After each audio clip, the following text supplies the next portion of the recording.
Naomi ఏడుస్తూ ప్రార్థన చేస్తుంది. అయ్యా ప్రభువా, నేను నిన్నే నమ్ముకున్నాను. నా బిడ్డలు నా కోసం ఏడుస్తున్నారు, నిన్ను ప్రార్థిస్తున్నారు. నీ చిత్తమైతే నన్ను బ్రతికించు, లేకపోతే నీ సన్నిధిలో ఉంచు. నీ చిత్తానుసారం నేను బ్రతికినట్లయితే నువ్వు చేసిన గొప్ప కార్యాన్ని నేను సాక్ష్యంగా అందరికీ చెప్పగలను.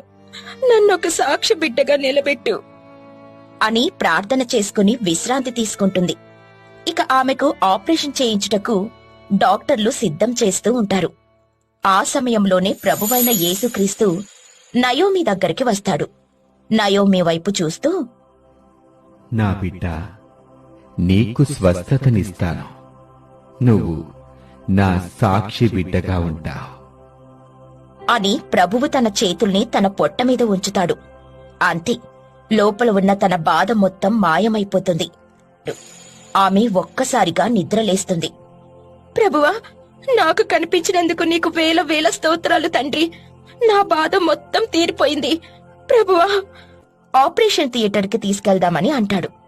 ఇక అక్కడి నుండి తీసుకుని వెళ్తారు. కొంత సమయం తర్వాత డాక్టర్ బయటకొస్తారు. డబ్బులు మీరు తిరిగి తీసుకువెళ్ళండి. కేవలం గదికి మాత్రమే డబ్బులు కట్టి వెళ్ళండి. ఆమెని ఇంటికి తీసుకువెళ్లొచ్చు.